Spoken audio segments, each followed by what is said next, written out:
ನಾವು completely US$ ನಂಬ್ಕೊಂಡ್ಬಿಟ್ರೆ ನಾಳೆ ಒಂದ್ ದಿವಸ US$ ಕೊಲ್ಯಾಪ್ಸ್ ಆದ್ರೆ ನಾವು ಕೊಲ್ಯಾಪ್ಸ್ ಆಗ್ತೀವಿ. $US$ ಮೇಲೆ ಡಿಪೆಂಡ್ ಆಗ್ಬಿಡ್ತೀವಿ. ಇದರಿಂದ ಲಾಭ ಗೆ ಹೊರತು ನಮಿಗಲ್ಲ.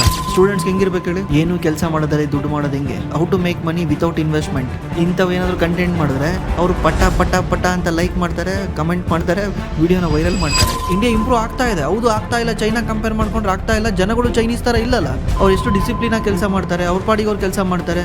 ಅಲ್ಲಿ ವರ್ಕ್ ಈಸ್ ವರ್ಷಿಪ್ ಅಂತ ಮಾಡ್ತಾರೆ. ನಮ್ದ್ರಲ್ಲಿ ಕೆಲಸ ಮಾಡೋದೆ 2 ಅವರ್ 3 ಅವರ್, ಬೇರೆ ಟೈಮಲ್ಲಿ ಹೋಗಿ ಬಿಡಿ ಸೇತ್ಕೊಂಡು ಟೈಮ್ ವೇಸ್ಟ್ ಮಾಡ್ತಾರೆ. ಅವರು ಟೆರರಿಸ್ಟ್ಗಳು, ತಾಲಿಬಾನ್ ಅವರು ಗನ್ ಹಿಡ್ಕೊಂಡು GDP ಗ್ರೋ ಮಾಡ್ತಾರ. ನೀವು ಒಂದ್ಸಲ ಅವ್ರದ್ದು ಪಾರ್ಲಿಮೆಂಟ್ ವಿಡಿಯೋ ನೋಡಿ, ನಿಮ್ಗೆ ಗೊತ್ತಾಗುತ್ತೆ ಅವ್ರ ಪಾರ್ಲಿಮೆಂಟ್ ಹೇಗಿದೆ ಅಂತ. ನಮ್ಮ ಪಾರ್ಲಿಮೆಂಟ್ ತರ ಅಲ್ಲೇನಾದ್ರು ಜಗಳ ಆಡ್ಬಿಟ್ರೆ ಯಾರು ಹೊರಗೆ ಬರಲ್ಲ ಅನ್ಸುತ್ತೆ.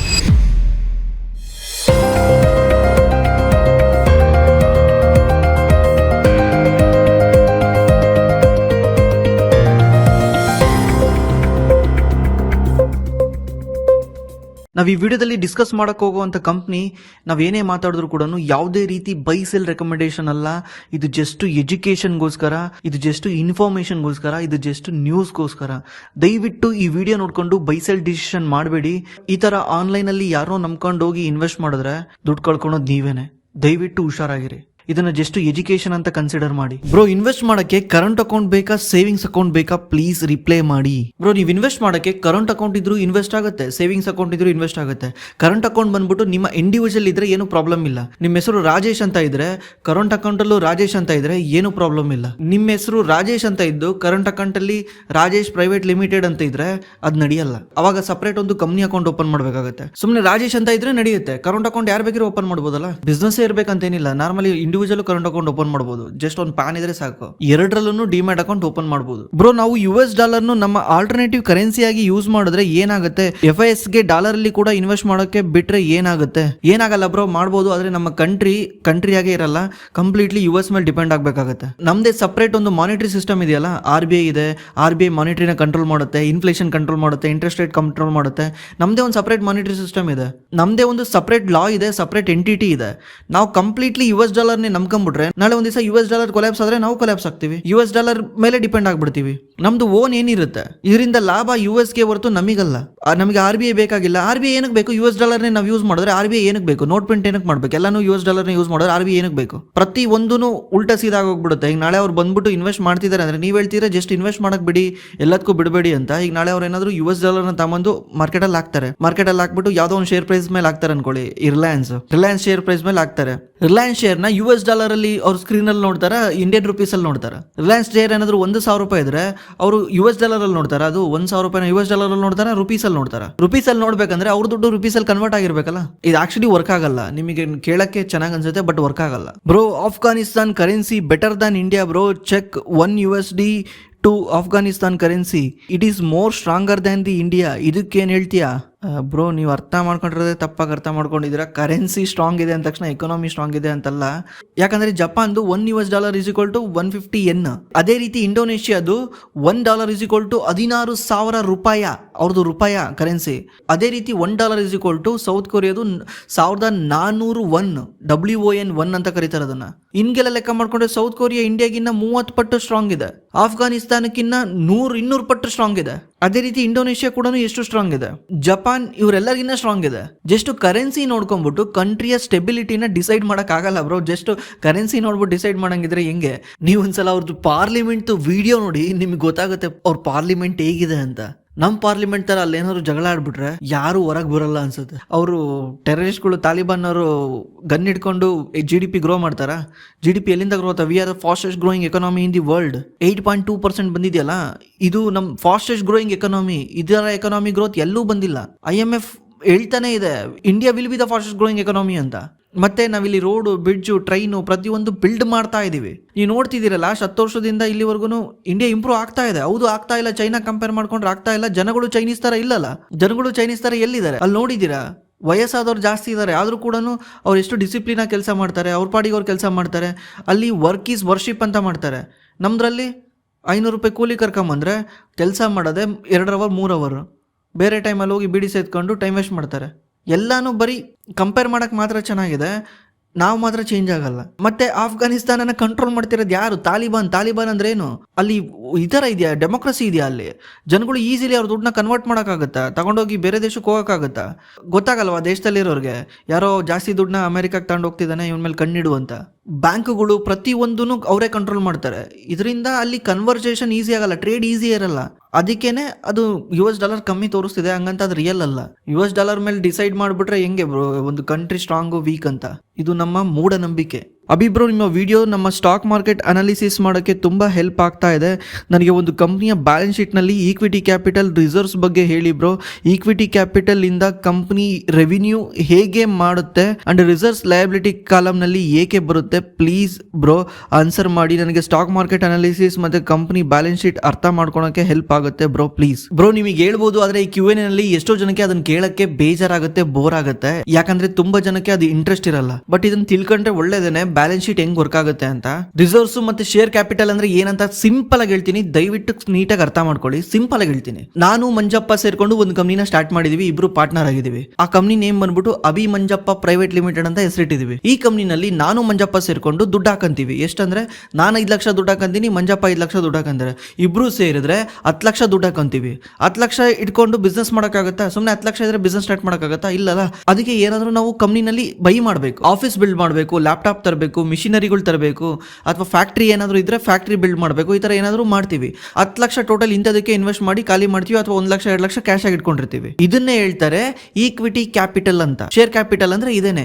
ಇನಿಷಿಯಲಿ ನೀವೇನ್ ಇನ್ವೆಸ್ಟ್ ಮಾಡಿದಿರಲ್ಲ ಇದೇನೆ. ಇದನ್ನ ಯಾವ ರೀತಿ ಕ್ಯಾಲ್ಕುಲೇಟ್ ಮಾಡ್ತಾರೆ, ಇದನ್ನ ಯಾವ ರೀತಿ ವ್ಯಾಲ್ಯೂ ಮಾಡ್ತಾರೆ ಅಂದ್ರೆ ಇದನ್ನ ಫೇಸ್ ವ್ಯಾಲ್ಯೂಗೆ ಡಿವೈಡೆಡ್ ಬೈ ಮಾಡ್ತಾರೆ. ನಾರ್ಮಲಿ ನಮ್ಮ ಇಂಡಿಯಾದಲ್ಲಿ ಫೇಸ್ ವ್ಯಾಲ್ಯೂನ 10 ರೂಪಾಯಿನೇ ಅಂತ ಅಳಿಯೋದು. ಈಗ ನಾನು ಅವನು ಇನ್ವೆಸ್ಟ್ ಮಾಡಿದೀವ, ನಾನು 5 ಲಕ್ಷ ಇನ್ವೆಸ್ಟ್ ಮಾಡಿದೀವಿ, ಅವನು 5 ಲಕ್ಷ ಇನ್ವೆಸ್ಟ್ ಮಾಡಿದ್ದಾನೆ. ಇವಾಗ ನಮಗೆ ಇಷ್ಟಿಷ್ಟು ಪಾಲುದಾರಿಗೆ ಸಿಕ್ಕಿದೆ ಅಂತ ಹೆಂಗ್ ಅಳಿತೀರಾ? 5 ಲಕ್ಷ ಅಂತ ಅಳಿತೀರಾ. ನಾಳೆ ಯಾರೋ ಇನ್ನೊಬ್ಬ ಬಂದ, ಅವನ 5 ಲಕ್ಷ ಆಗ್ದ, ಇನ್ನೊಬ್ಬ ಯಾರೋ ಬಂದ 2 ಲಕ್ಷ ಆಗ್ದ, ಇನ್ನೊಬ್ಬ ಯಾರೋ ಬಂದ 1 ಲಕ್ಷ ಆಗ್ದ ಅಂದಾಗ ಕಂಪ್ನಿ ಕನ್ಫ್ಯೂಸ್ ಆಗೋಗ್ಬಿಡ್ತೀವಲ್ಲ, ಎಷ್ಟೆಷ್ಟು ಏನೇನು ಗೊತ್ತಾಗಲ್ಲ. ಅದಕ್ಕೇನೆ ಶೇರ್ಸ್ ಕೊಡ್ತಾರೆ, ಕಂಪ್ನಿನಲ್ಲಿ ಪಾಲುದಾರಿಕೆ ಕೊಡ್ತಾರೆ. ಪಾಲುದಾರಿಕೆನ ಯಾವ ರೀತಿ ಹಂಚ್ತಾರೆ ಅಂದ್ರೆ 10 ರೂಪಾಯಿ ಒಂದು ಶೇರ್ ಅಂತ ಡಿಸೈಡ್ ಮಾಡ್ತಾರೆ. ಅದನ್ನೇ ಫೇಸ್ ವ್ಯಾಲ್ಯೂ ಅಂತ ಕರೀತಾರೆ. 10 ರೂಪಾಯಿ ಅಂತ ಡಿಸೈಡ್ ಮಾಡ್ತಾರಲ್ಲ. ಈಗ ನಾನು 5 ಲಕ್ಷ ಇನ್ವೆಸ್ಟ್ ಮಾಡಿದೀನಿ, ಮಂಜಪ್ಪ 5 ಲಕ್ಷ ಇನ್ವೆಸ್ಟ್ ಮಾಡಿದರೆ ಟೋಟಲ್ 10 ಲಕ್ಷ ಆಯ್ತು. ಇವಾಗ 10 ಲಕ್ಷನ 10 ರೂಪಾಯಿನಲ್ಲಿ ಡಿವೈಡ್ ಮಾಡಿದ್ರೆ 1 ಲಕ್ಷ ಆಯ್ತು. ಅಂದ್ರೆ ಈ ಕಂಪ್ನಿ ಹತ್ರ 1 ಲಕ್ಷ ಶೇರ್ ಇದೆ. ಎವ್ರಿ ಒಂದು ಶೇರು 10 ರೂಪಾಯಿ ಬೆಲೆ ಬಾಳ್ತಾ ಇದೆ. ಸ್ಟಾರ್ಟಿಂಗ್ ಟೈಮ್ ಅಲ್ಲಿ ಇದೇ ರೀತಿನೇ ಕ್ಯಾಲ್ಕುಲೇಟ್ ಮಾಡೋದು. ನೀವು ಕಂಪ್ನಿ ಸ್ಟಾರ್ಟ್ ಮಾಡಿದ್ರು ಇದೇ ರೀತಿನೇ ಮಾಡೋದು. ನೀವು ಈಕ್ವಿಟಿ ಕ್ಯಾಪಿಟಲ್ ನ ಇದೇ ರೀತಿ ಮಾಡೋದು. ನನಗೆ 50,000 ಶೇರ್ ಸಿಕ್ತು, ಮಂಜಪ್ಪಂಗೆ 50,000 ಶೇರ್ ಸಿಕ್ತು. ಇಬ್ಬರ ಹತ್ರನು 50,000 ಶೇರ್ಸ್ ಇದೆ, ಸರಿನಾ? ಇದೇ equity capital.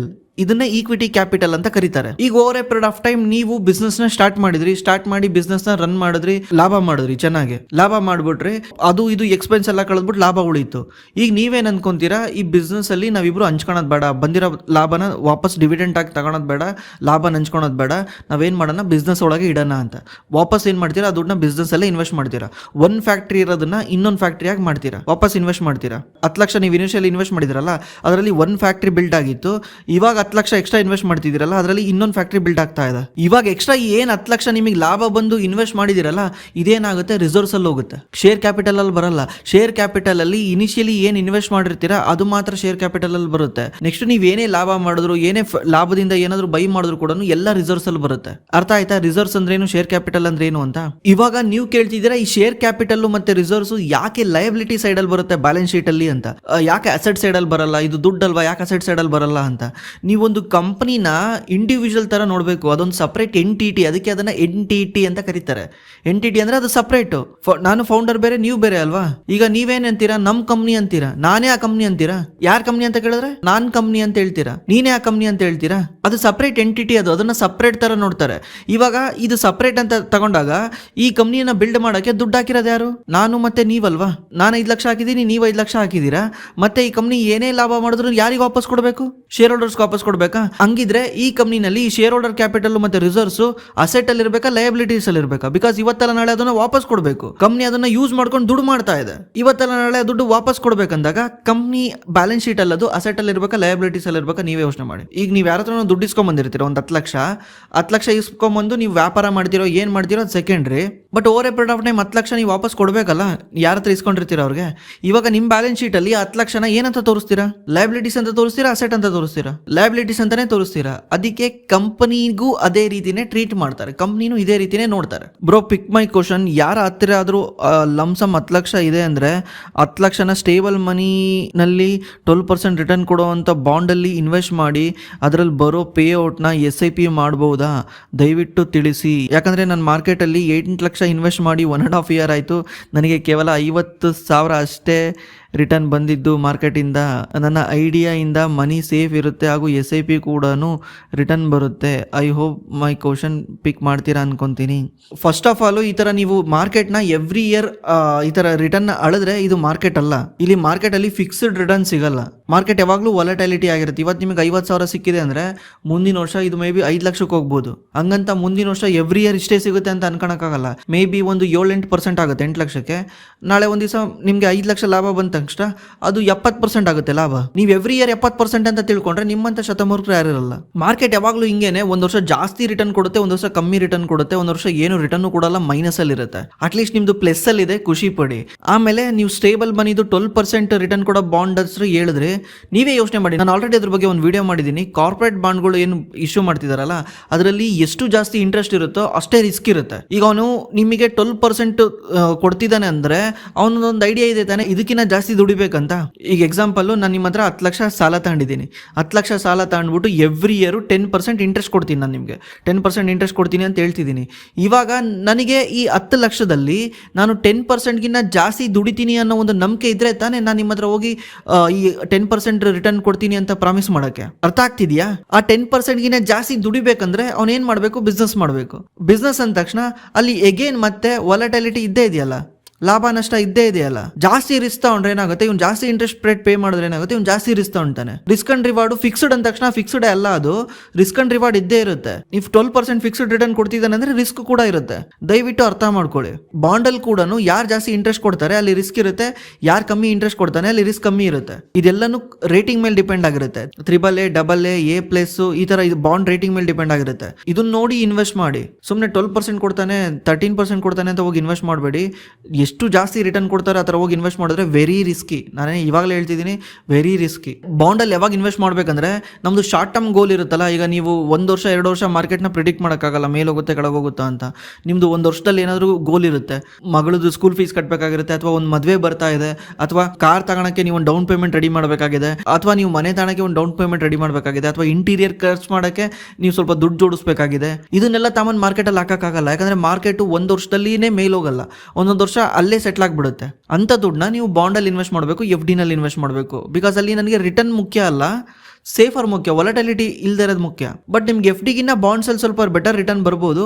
But better return ಅಂದ ತಕ್ಷಣ 11% ಎಲ್ಲ ಬರ್ತಿದೆ ಅಂದರೆ ರಿಸ್ಕಿ ಇದೆ ಅಂತ ಅರ್ಥ. ದಯವಿಟ್ಟು ಅರ್ಥ ಮಾಡ್ಕೊಳ್ಳಿ.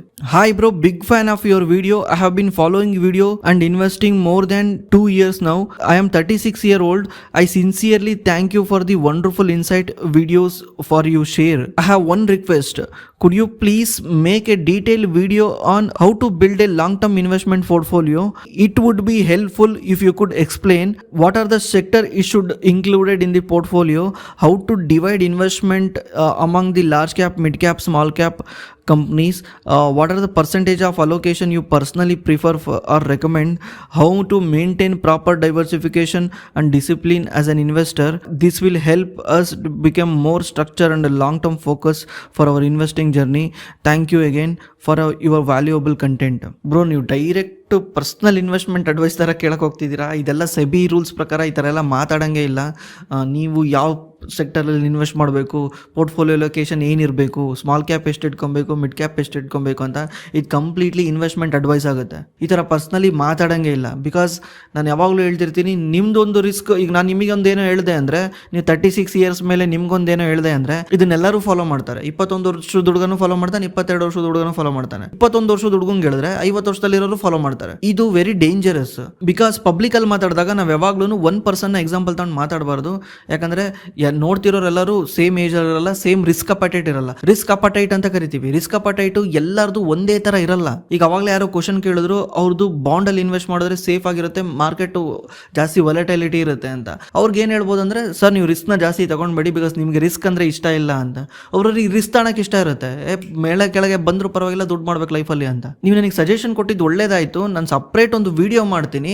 ಯಾವ ರೀತಿ ಅಂದ್ರೆ ಒಂದು ಫಾರ್ಮುಲಾ ಎಲ್ಲರಿಗೂ ಅಪ್ಲೈ ಆಗುತ್ತೆ. ಎಕ್ಸಾಂಪಲ್, ಸ್ಮಾಲ್ ಕ್ಯಾಪ್ ಅಂದ್ರೆ ಏನು, ಇದರಲ್ಲಿ ಎಷ್ಟು ರಿಟರ್ನ್ ಪಡಿಬಹುದು ಅಂತ ಗೊತ್ತಾದ್ರೆ, ಒಂದು ಅವರೇಜ್ ರಿಟರ್ನ್ ಎಷ್ಟು ಪಡಿಬಹುದು ಅಂತ ಗೊತ್ತಾದ್ರೆ, ನೀವೇ ಪೋರ್ಟ್ಫೋಲಿಯೋದಲ್ಲಿ ಇಟ್ಕೊಬೇಕಾ ಬಿಡ್ಬೇಕಂತ ಡಿಸೈಡ್ ಮಾಡ್ತೀರಾ. ಈ ತರದ ಒಂದು ಸಪ್ರೇಟ್ ವಿಡಿಯೋ ಮಾಡ್ತೀನಿ. ಥ್ಯಾಂಕ್ಸ್ ಫಾರ್ ನಮಗೆ ಸಜೆಸ್ಟ್ ಮಾಡಿದ್ಕೆ ನಾನೊಂದು ವಿಡಿಯೋ ಮಾಡ್ತೀನಿ bro. Hi bro, from Hassan. ನಮ್ಮ ಕಾಲೇಜಲ್ಲಿ ಫ್ರೆಂಡ್ಸ್ ಅಂದ್ರೆ ಸ್ಟೂಡೆಂಟ್ GSM ಅಂತ ಥರ್ಡ್ ಪಾರ್ಟಿ ಅರ್ನಿಂಗ್ ಅಪ್ಲಿಕೇಶನ್. ಈಗ LG ಅಪ್ಲಿಕೇಶನ್ ಅಲ್ಲಿ ನನ್ನ ಫ್ರೆಂಡ್ 50K ಲಾಸ್ ಮಾಡ್ಕೊಂಡಿದ್ದಾನೆ. ಸ್ಟಿಲ್ GSM ಇದೆ, ಅದರಲ್ಲಿ ನನ್ನ friend around 80K plus invest ಮಾಡಿದ್ದಾರೆ.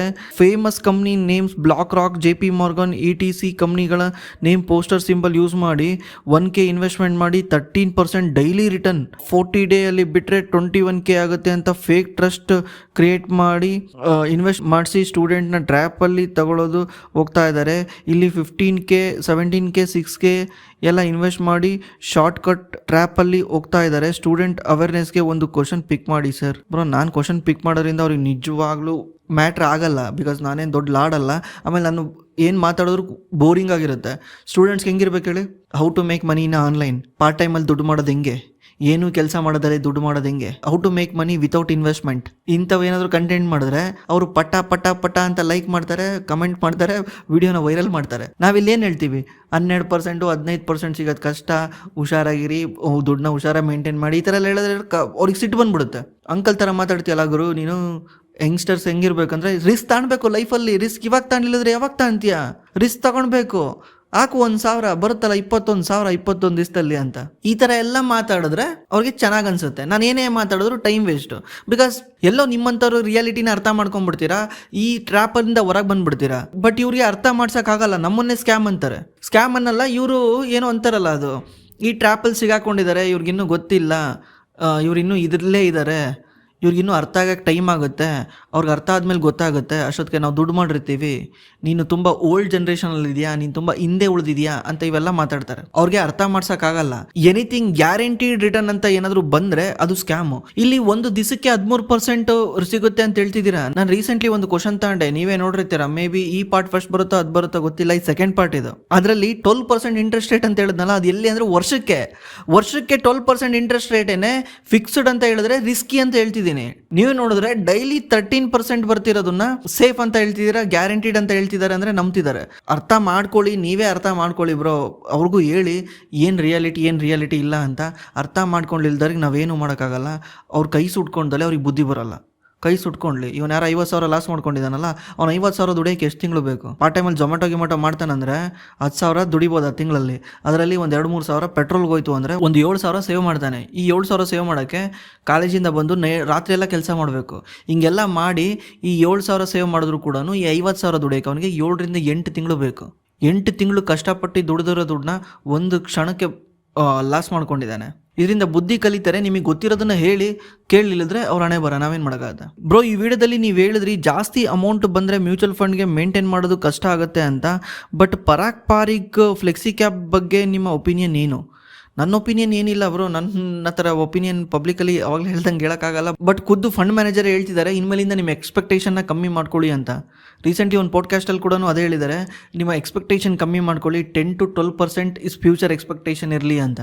ಈ ಫಂಡು ಕಳೆದ 10 ರಿಂದ 12 ವರ್ಷದಿಂದನೂ 19% CAGR ರಿಟರ್ನ್ ಕೊಟ್ಟಿದೆ. ಮ್ಯೂಚುವಲ್ ಫಂಡ್ ಇಷ್ಟೊಂದು ರಿಟರ್ನ್ ಕೊಡೋದು ವೆರಿ ವೆರಿ ರೇರು, ಅದರಲ್ಲೂ ಫ್ಲೆಕ್ಸಿ ಕ್ಯಾಪ್. ಬಟ್ ಇವಾಗ ಅದೇ ಫಂಡ್ ಮ್ಯಾನೇಜರ್ ಬಂದ್ಬಿಟ್ಟು ಎಕ್ಸ್ಪೆಕ್ಟೇಷನ್ ಕಮ್ಮಿ ಇಟ್ಕೊಳ್ಳಿ, ಹಳೆ ಥರ ಸಿಗಲ್ಲ ಅಂತ ಹೇಳ್ತಿದ್ದಾರೆ. ಏನು ಸಿಗ್ನಲ್ ಇದು? ಇದೇ ತಾನೇ. ಫಂಡ್ ಲೆವೆಲ್ ಜಾಸ್ತಿ ಆದರೆ ಫಂಡ್ ಮ್ಯಾನೇಜರ್ಗೆ ಮ್ಯಾನೇಜ್ ಮಾಡೋದು ಕಷ್ಟ ಆಗುತ್ತೆ ರಿಟರ್ನ್. ಬಿಕಾಸ್ ಸೆಬಿ ರೂಲ್ಸೂ ಹಂಗೆ ಇದೆ ಬ್ರೋ. ಸೆಬಿ ಏನು ಹೇಳುತ್ತೆ ಅಂದರೆ, ಮ್ಯೂಚುವಲ್ ಫಂಡ್ ಕಂಪ್ನಿಗಳು ಯಾವುದೇ ಒಂದು ಕಂಪ್ನಿನಲ್ಲಿ 10%ಗಿನ್ನ ಜಾಸ್ತಿ ಅಲೋಕೇಶನ್ ತಗೊಳಂಗಿಲ್ಲ ಅಂತ. ಅಂದರೆ ಈಗ ಒಂದು ಕಂಪ್ನಿ ಇದೆ XYZ ಅಂತ. ಈ XYZ ಕಂಪ್ನಿದು 10,000 ಕೋಟಿ ಮಾರ್ಕೆಟ್ ಕ್ಯಾಪ್ ಇದೆ. ಈಗ ಈ ಮ್ಯೂಚುವಲ್ ಫಂಡು ಈ ಕಂಪ್ನಿನಲ್ಲಿ 10%ಗಿನ್ನ ಜಾಸ್ತಿ ಪೊಸಿಷನ್ ತಗೊಳಂಗಿಲ್ಲ. 10% ಅಂದರೆ ಎಷ್ಟಾಯ್ತು ಹೇಳಿ? 1,000 ಕೋಟಿ. 1,000 ಕೋಟಿಗಿನ್ನ ಜಾಸ್ತಿ ಇನ್ವೆಸ್ಟ್ ಮಾಡೋಕ್ಕೆ ಬರಲ್ಲ. 1,00,000 ಕೋಟಿ ಮಾರ್ಕೆಟ್ ಕ್ಯಾಪ್ ಇರೋ ಕಂಪ್ನಿಗೆ 1,000 ಕೋಟಿ ಏನು ಮ್ಯಾಟ್ರ್ ಆಗುತ್ತೆ? ಏನೂ ಮ್ಯಾಟ್ರ್ ಆಗಲ್ಲ. ನಾಳೆ ಒಂದು ದಿವಸ ಈ 1,000 ಕೋಟಿ 5,000 ಕೋಟಿ ಕಂಪ್ನಿ ಆದರೂ ಕೂಡ ಫಂಡ್ ಮ್ಯಾನೇಜರ್ಗೆ ದುಡ್ಡು ಮಾಡೋಕ್ಕಾಗಿದ್ದು ಜಸ್ಟ್ ಪೋರ್ಟ್ಫೋಲಿಯೋ ಲೆವೆಲಲ್ಲಿ 5% ಅಷ್ಟೇ. ಅದಕ್ಕೇ ಫಂಡ್ ಮ್ಯಾನೇಜರ್ಗೆ ಇಷ್ಟೊಂದು ದೊಡ್ಡ ದೊಡ್ಡ ದುಡ್ಡನ್ನ ಮ್ಯಾನೇಜ್ ಮಾಡೋದು ಕಷ್ಟ ಆಗುತ್ತೆ, ಅದಕ್ಕೆ ರಿಟರ್ನ್ ಎಕ್ಸ್ಪೆಕ್ಟೇಷನ್ ಕಮ್ಮಿ ಆಗುತ್ತೆ. Supreme infrastructure limited share market cap is 212 crore ಮತ್ತು ನೆಟ್ ಪ್ರಾಫಿಟ್ 5171 crore. ಹೇಗೆ ಸರ್ ಪ್ಲೀಸ್ ತಿಳಿಸಿ. ಓಕೆ, ಇದು ಕೇಳೋಕ್ಕೆ ಇಂಟ್ರೆಸ್ಟಿಂಗ್ ಆಗಿದೆ, ಒಂದ್ಸಲ ಚೆಕ್ ಮಾಡೋಣ. ಓಕೆ, ಮಾರ್ಕೆಟ್ ಕ್ಯಾಪು 216 ಕೋಟಿ ಇದೆ.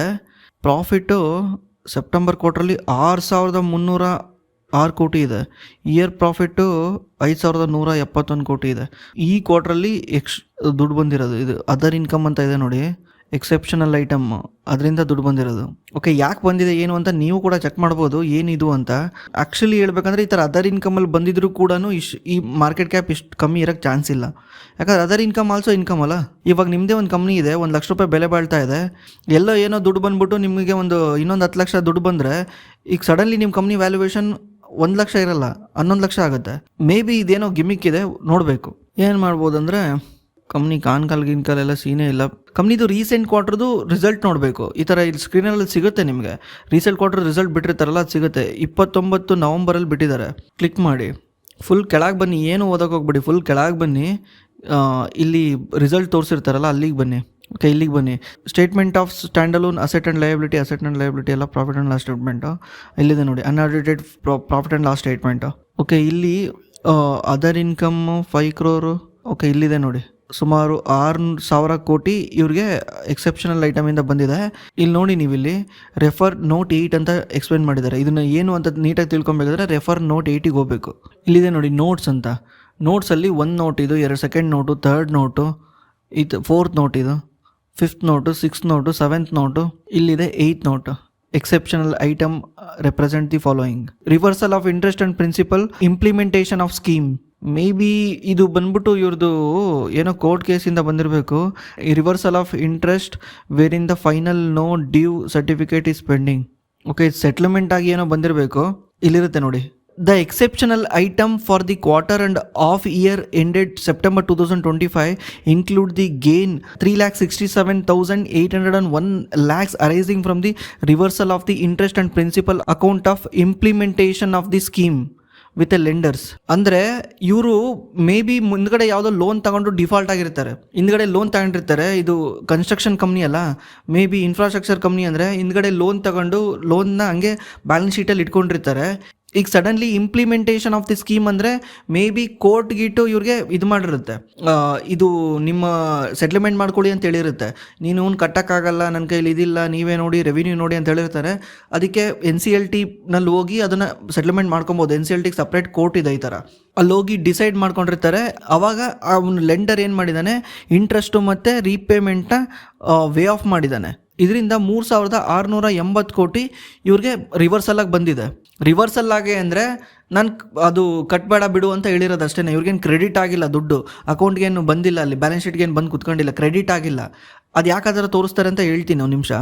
ಮತ್ತು ಇನ್ನೊಂದು ಇದೆ, during the quarter out of total pay out to the lender, the company also made a payment to the 3 lender under the escrow mechanism. The scheme of compromise and agreement between company and the lenders, the 3 lender yet to issue the final no due certificate. However, these lenders have confirmed their pending mortgage charges that is existing on the company. Okay, ಇಲ್ಲಿ ಇವನು explain ಮಾಡಿದ್ದಾನೆ, ಇನ್ನು 2,780 ಕೋಟಿ ಏನು ಬರ್ತಿತ್ತಲ್ಲ, ಇವನು ಅದೆಲ್ಲಿಂದ ಬಂದಿರೋದಂದರೆ ಇನ್ನೊಂದು 2-3 ಕಂಪ್ನಿಗಳಿಗೆ ಇವ್ರು ಸ್ವಲ್ಪ ಇದನ್ನು ಪೇ ಮಾಡಿದ್ದಾರೆ. ಕೋರ್ಟ್ ಹೇಳಿರುತ್ತೆ ನಿನ್ನ ಕೈಲಿ ಎಷ್ಟಾಗುತ್ತೋ ಅಷ್ಟು ಕಟ್ಟು ಅಂತ, ಅಷ್ಟು ಕಟ್ಟಿದ್ದಾರೆ. ಅಷ್ಟು ಕಟ್ಟಾದಮೇಲೆ ಅವರು ಒಂದು ಸರ್ಟಿಫಿಕೇಟ್ ಕೊಡಬೇಕು, ನೋ ಡ್ಯೂ ಸರ್ಟಿಫಿಕೇಟ್ ಅಂತ. ಆ ನೋ ಡ್ಯೂ ಸರ್ಟಿಫಿಕೇಟ್ ಕೊಟ್ಟಿಲ್ಲ ಇನ್ನೂ, ಬಟ್ ಇವ್ರು ಆಲ್ರೆಡಿ ಇವ್ರ ಬ್ಯಾಲೆನ್ಸ್ ಶೀಟಲ್ಲಿ ಅದನ್ನು ರಿಮೂವ್ ಮಾಡಿದ್ದಾರೆ. ಸಿಂಪಲಾಗಿ ಹೇಳ್ತೀನಿ ಕೇಳಿ, ನಿಮಗೆ ಸ್ವಲ್ಪ ಕನ್ಫ್ಯೂಷನ್ ಆಗ್ಬೋದು, ಆದಷ್ಟು ಸಿಂಪಲಾಗಿ ಎಕ್ಸ್ಪ್ಲೇನ್ ಮಾಡೋಕ್ಕೆ ಟ್ರೈ ಮಾಡ್ತೀನಿ. ನಿಮ್ಮ ಹತ್ರ ಒಂದು ಕಂಪ್ನಿದು ಬ್ಯಾಲೆನ್ಸ್ ಶೀಟ್ ಇದೆ. ಈ ಕಂಪ್ನಿದು ಬ್ಯಾಲೆನ್ಸ್ ಶೀಟಲ್ಲಿ ಲಯಬಿಲಿಟೀಸ್ ಕಾಲಮ್ ಇರುತ್ತಲ್ಲ, ಲಯಬಿಲಿಟೀಸ್ ಅಂದರೆ ಈ ಕಂಪ್ನಿ ಬೇರೆ ಹತ್ರ ಸಾಲ ಇಸ್ಕೊಂಡಿರೋದನ್ನ ಲಯಬಿಲಿಟೀಸ್ ಅಂತ ತೋರಿಸ್ಬೇಕು. ಯಾಕಂದರೆ ಇವತ್ತೆಲ್ಲ ನಾಳೆ ದುಡ್ಡನ್ನ ವಾಪಸ್ ಕೊಡಬೇಕು. ಅದೇ ರೀತಿ ಈ ಕಂಪ್ನಿ ಹತ್ರ ಅರೌಂಡ್ 6,000 ಕೋಟಿ ಲಯಬಿಲಿಟೀಸ್ ಇತ್ತು, ಸಾಲ ಇತ್ತು. But over A period of time ಈ ಕಂಪ್ನಿ ಏನು ಮಾಡ್ತು, ಬ್ಯಾಂಕ್ರಪ್ಟ್ ಆಗಿ ನನ್ನ ಕೈಲಿ ದುಡ್ಡು ಕಟ್ಟಕ್ಕಾಗ್ತಿಲ್ಲ ಅಂತ ತೋರಿಸಿದೆ. ಬಿಕಾಸ್ ನೀವೇ ನೋಡ್ಬೋದು ಸ್ಕ್ರೀನಲ್ಲಿ ತೋರಿಸ್ತಿದೆ, ಅವ್ರದ್ದು ರೆವಿನ್ಯೂ ಇಂದ ಕಂಪ್ನಿನಲ್ಲಿ ಏನು ಬಿಸ್ನೆಸ್ಸೇ ಇಲ್ಲ, ಲಾಭನೇ ಮಾಡ್ತಾ ಇಲ್ಲ ಕಂಪ್ನಿ. ಈ ಕಂಪ್ನಿ ಲಾಭನೇ ಮಾಡ್ತಾ ಇಲ್ಲ, ರೆವಿನ್ಯೂನೇ 10 ಕೋಟಿ 11 ಕೋಟಿ ಸಮಥಿಂಗ್ ಇದೆ. ಈ ಕಂಪ್ನಿ ಉಳಿದಿದ್ದ ದುಡ್ಡನ್ನ ಎಲ್ಲಿಂದ ಕಟ್ಟುತ್ತೆ? ಅದಕ್ಕೇ ಕೋರ್ಟ್ ಒಂದು ಸೆಟ್ಲ್ಮೆಂಟ್ ಮಾಡಿದೆ. ಸರಿ, ಓಕೆ, ಇಷ್ಟು ದುಡ್ಡು ಕಟ್ಬಿಡ್ರಿ, ಇನ್ಮೇಲಿಂದ ಅವನು ನಿಮಗೆ ಕೇಳಲ್ಲ, ನೀವು ಅವ್ರಿಗೆ ಕೇಳಬೇಡಿ ಅಂತ ಕೋರ್ಟ್ ಒಂದು ಸೆಟ್ಲ್ಮೆಂಟ್ ಮಾಡಿಬಿಟ್ಟಿದೆ. ಅದರಿಂದ ಫಸ್ಟ್ಗೆ ಒಬ್ಬ ಲೆಂಡರ್ 3,600 ಕೋಟಿ ಏನು ತೋರಿಸಿದಾರಲ್ಲ, ಅದರಲ್ಲಿ ಒಬ್ಬ ಲೆಂಡರ್ಗೆ ಇವ್ರಿಗೆ ನೋ ಡ್ಯೂ ಸರ್ಟಿಫಿಕೇಟ್ ಕೊಟ್ಬಿಟ್ಟಿದ್ದಾರೆ, ಇನ್ಮೇಲಿಂದ ನೀವು ಏನು ಕೊಡೋದಿರಲ್ಲ, ನಾವು ಏನು ಕೊಡೋದಿರಲ್ಲ ಅಂತ. ಇವಾಗ ಈ ಕಂಪ್ನಿ ಲಯಬಿಲಿಟೀಸಿಂದ ಅದನ್ನು ತೆಗೆದಾಕ್ಬೇಕಲ್ಲ. ಲಯಬಿಲಿಟೀಸಿಂದ ತೆಗೆದಾಕ್ಬೇಕಂದ್ರೆ ಬ್ಯಾಲೆನ್ಸ್ ಶೀಟ್ ಅಂದರೆ ಅಷ್ಟು ಸುಲಭ ಅಲ್ಲ, ಅಲ್ಲಿರೋದನ್ನು ಎರೇಸ್ ಮಾಡೋಕ್ಕೆ. ಸುಮ್ಮನೆ ಒಂದು ಕಟ್ ಹಾಕ್ಬಿಟ್ಟೆ ಅಂದರೆ ಬ್ಯಾಲೆನ್ಸ್ ಶೀಟ್ ಮ್ಯಾಚ್ ಆಗಲ್ಲ. ಬ್ಯಾಲೆನ್ಸ್ ಶೀಟ್ ಅಂದ್ರೇ ಎರಡೂ ಸೈಡ್ ಬ್ಯಾಲೆನ್ಸ್ ಆಗಿರಬೇಕು. ಅಸೆಟ್ ಸೈಡು ಬ್ಯಾಲೆನ್ಸ್ ಆಗಿರಬೇಕು, ಲಯಬಿಲಿಟಿ ಸೈಡು ಬ್ಯಾಲೆನ್ಸ್ ಆಗಿರಬೇಕು. ಈಗ ನೀವು ಲಯಬಿಲಿಟಿ ಸೈಡಿಂದ ಇದನ್ನು ಕಿತ್ತಾಕ್ತಿದ್ದೀರಾ ಅಂದರೆ ಅದನ್ನು ತಗೊಂಡೋಗಿ ಮತ್ತೆ ಅಸೆಟ್ ಸೈಡಿಗೆ ಆ್ಯಡ್ ಮಾಡಬೇಕು. ಅಕೌಂಟಲ್ಲಿ ಈ ಥರ ಮಾಡ್ತಾರೆ. ಅದಕ್ಕೆ ಏನು ಮಾಡ್ಬೇಕು ಹೇಳಿ? ಈಗ ಸುಮ್ಮನೆ ಅದನ್ನು ತಗೊಂಬಂದು ಈ ಕಡೆ ಹಾಕಕ್ಕೆ ಬರಲ್ಲ, ಅದನ್ನು ಇನ್ಕಮ್ ಆಗಿ ತೋರಿಸ್ಬೇಕು. ಒಟ್ಟಿನಲ್ಲಿ ಇದು ಅಕೌಂಟಿಂಗ್ ಮಾಡಿರೋದಷ್ಟೇ, ಬಟ್ ಇದರಲ್ಲಿ ರಿಯಲ್ ಮನಿ ಬಂದಿಲ್ಲ. ಇಲ್ಲಿಂದ ತೆಗೆದುಬಿಟ್ಟು ಅಸೆಟಿಗೆ ತಗೊಂಬರೋಕ್ಕೋಸ್ಕರ, ಅಸೆಟಿಗೆ ತಗೊಂಬರ್ಬೇಕಂದ್ರೆ ಇನ್ಕಮ್ ಥ್ರೂ ತರಬೇಕು, ಇನ್ಕಮಿಂದ ತಗೊಂಬಂದು ಅಸೆಟಿಗೆ ಹಾಕಿದ್ದಾರೆ ಅಷ್ಟೇ. ಇಲ್ಲಿ ರಿಯಲ್ ಕ್ಯಾಶ್ ಅರ್ಧಾಡೆ ಇಲ್ಲ, ಜಸ್ಟು ಅಕೌಂಟಿಂಗ್ ನಂಬರ್ ಅಷ್ಟೇ. ಆ ನಂಬರ್ ತೆಗೆದು ಈ ನಂಬರ್ಗೆ ಹಾಕಿದ್ದಾರೆ. ನಿಮ್ಗೆ ಅರ್ಥ ಆಯಿತು ಅಂತ ಅಂದ್ಕೊಂಡಿದ್ದೀನಿ. ಇಲ್ಲ ಅಂದಿದ್ರೆ ಯಾವುದೇ ಕಾರಣಕ್ಕೂ ಈ ಕಂಪ್ನಿಯ ಮಾರ್ಕೆಟ್ ಕ್ಯಾಪು 212 ಕೋಟಿ ಇರ್ತಿರ್ಲಿಲ್ಲ. ಬ್ರೋ, ನಿಫ್ಟಿ 50ಯಲ್ಲಿ ಮಾತ್ರ ರ್ಯಾಲಿ ಕಾಣಿಸ್ತಾ ಇರೋದು, ಬೇರೆ ಯಾವ ಸ್ಟಾಕಲ್ಲಿ ಕೂಡ ರ್ಯಾಲಿ ಕಾಣಿಸ್ತಾ ಇಲ್ಲ. Give you opinion on this. ಯಾಕಂದರೆ ಮಾರ್ಕೆಟ್ ಮೇಲೋದ್ರೆ ನಿಫ್ಟಿನೇ ಫಸ್ಟ್ ಮೇಲೋಗೋದು, ಮಿಡ್ ಕ್ಯಾಪ್ ಸ್ಮಾಲ್ ಕ್ಯಾಪ್ ಮೇಲೋಗಲ್ಲ. ನೀವು ಸ್ವಲ್ಪ ಹಳೆಯದ್ರಿಂದ ಇದ್ದಿದ್ರೆ, ಸ್ವಲ್ಪ ಹಿಂದ್ಗಡೆಯಿಂದ ಇದ್ದಿದ್ರೆ ಈ ಪೇನ್ ಗೊತ್ತಾಗ್ತಾ ಇತ್ತು. 95% ಜನಗಳ ಪೋರ್ಟ್ಫೋಲಿಯೋದಲ್ಲಿ ಮಿಡ್ ಆ್ಯಂಡ್ ಸ್ಮಾಲ್ ಕ್ಯಾಪೇ ಇರ್ತವೆ, ನಿಫ್ಟಿ 50 ಸ್ಟಾಕ್ಸ್ ಯಾವುದೂ ಇರಲ್ಲ. ನೀವು ನೋಡಿರ್ತೀರಾ, ನಿಮ್ಮ ಸುತ್ತಮುತ್ತ ಫ್ರೆಂಡ್ಸಲ್ಲೂ ಕೇಳ್ತಿರ್ತೀರಾ, ಮಿಡ್ ಆ್ಯಂಡ್ ಸ್ಮಾಲ್ ಕ್ಯಾಪ್ಗಳು ನಿಫ್ಟಿ ಮೇಲೋಗ್ಬೇಕಾದ್ರೆ ಮೇಲೋಗಲ್ಲ. ಯಾಕಂದರೆ ನಿಫ್ಟಿ 5% ಹೋದರೆ ಇವು 20% ಹೋಗ್ತವೆ. ಇವು ಮೇಲೋದ್ರು ಹಂಗೆ ಹೋಗ್ತವೆ, ಕೆಳಗೆ ಬಂದರೂ ಹಂಗೆ ಹೋಗ್ತವೆ. ಇವೇ ಒಂಥರ ಇದ್ರ ದಾರಿನಲ್ಲೇ ಇವಿರ್ತವೆ. ಯಾಕಂದರೆ ನಿಫ್ಟಿ 50ನಲ್ಲಿ ಕೇವಲ 50 ಸ್ಟಾಕ್ಸ್ ಇದ್ದಾವೆ. ಅದರಲ್ಲೂ ನಿಫ್ಟಿನ ಮೇಲ್ ತಗೊಂಡು ಹೋಗೋದು ಒಂದು 10 ಸ್ಟಾಕ್ಸ್ಗಳು. ಮಿಡ್ ಆ್ಯಂಡ್ ಸ್ಮಾಲ್ ಕ್ಯಾಪಲ್ಲಿ 500 ಸ್ಟಾಕ್ಸ್ ಇದ್ದಾವೆ. BSE 500 ಬರೋ almost 400 stock mid and small ಕ್ಯಾಪಲ್ಲೇ ಇದ್ದಾವೆ. ಇದರಿಂದ ಇದು ನಿಫ್ಟಿ ಮೇಲೋದ ತಕ್ಷಣ ಇದು ಮೇಲೋಗಲ್ಲ, ಇದ್ರದ್ದೇ ಒಂದು ಸಪ್ರೇಟ್ ರ್ಯಾಲಿ ಬರುತ್ತೆ. ಅದು ಯಾವಾಗ ಬರುತ್ತೆ ಗೊತ್ತಿಲ್ಲ, 6 ಮಂತ್ ಬಿಟ್ಟು ಬರ್ಬೋದು, 1 ಇಯರ್ ಬಿಟ್ಟು ಬರ್ಬೋದು. ಬಟ್ ನಿಫ್ಟಿ ಫಸ್ಟು ಮೇಲೋಗುತ್ತೆ. ಯಾವಾಗಲೂ ಫಾರಿನ್ ಇನ್ವೆಸ್ಟರ್ಸ್ ಬಂದರೆ ನಿಫ್ಟಿನಲ್ಲೇ ಫಸ್ಟು ದುಡ್ಡು ಹಾಕೋದು, ದೊಡ್ಡ ಕಂಪ್ನಿಗಳಲ್ಲೇ ದುಡ್ಡು ಹಾಕೋದು. ಯಾಕಂದರೆ ಅವ್ರದ್ದು ಮಾರ್ಕೆಟ್ ಕ್ಯಾಪ್ ಜಾಸ್ತಿ ಇರುತ್ತಲ್ಲ, ಅವ್ರು ತರೋದು 2 ಲಕ್ಷ ಕೋಟಿ 1 ಲಕ್ಷ ಕೋಟಿ ಈ ಥರ ತರ್ತಾರೆ ದುಡ್ಡನ್ನ. ತಂದರೆ ಆ ದುಡ್ಡನ್ನ ತಗೊಂಬಂದು ಯಾವುದೋ 2,000 3,000 ಕೋಟಿ 5,000 ಕೋಟಿ ಕಂಪ್ನಿನಲ್ಲಿ ಹಾಕೋಕ್ಕೆ ಆಗಲ್ಲ. ಆ ದುಡ್ಡು ಸಾಲ್ಟೇಜ್ ಬರುತ್ತೆ ಅವ್ರಿಗೆ. ಅವ್ರು ಸ್ಮಾಲ್ ಆ್ಯಂಡ್ ಮಿಡ್ ಕ್ಯಾಪಿಗೆ ಹೋಗೋದೇ ಇಲ್ಲ, ಅವ್ರು ಹೋಗೋದೇ ಲಾರ್ಜ್ ಕ್ಯಾಪಿಗೆ. ಅದಕ್ಕೆ ಅವು ಫಸ್ಟು ಮೂವ್ ಆಗ್ತವೆ. ನಿಮ್ಗೇನಾದರೂ ಸ್ಟಾಕ್ ಮಾರ್ಕೆಟಲ್ಲಿ ಇನ್ವೆಸ್ಟ್ ಮಾಡೋಕ್ಕೆ ಹೆಲ್ಪ್ ಬೇಕಿದ್ರೆ ನಮ್ಮ ಡಿಸ್ಕ್ರಿಪ್ಷನಲ್ಲಿ ಗೂಗಲ್ ಫಾರ್ಮ್ ಇದೆ. ನಮ್ಮ ಗೂಗಲ್ ಫಾರ್ಮಲ್ಲಿ ನಿಮ್ಮ ಡೀಟೇಲ್ನ ಎಂಟ್ರಿ ಮಾಡಿದ್ರೆ ನಮ್ಮ ಟೀಮ್ ನಿಮಗೆ ಕಾಲ್ ಮಾಡಿ ಹೆಲ್ಪ್ ಮಾಡ್ತಾರೆ. ಇದು ಕಂಪ್ಲೀಟ್ಲಿ ಫ್ರೀ ಆಗಿರುತ್ತೆ, ನಾವು ಯಾವುದೇ ರೀತಿ ದುಡ್ಡು ಚಾರ್ಜ್ ಮಾಡಲ್ಲ. ಥ್ಯಾಂಕ್ಸ್ ಫಾರ್ ವಾಚಿಂಗ್, ಮತ್ತೆ ಸಿಗೋಣ.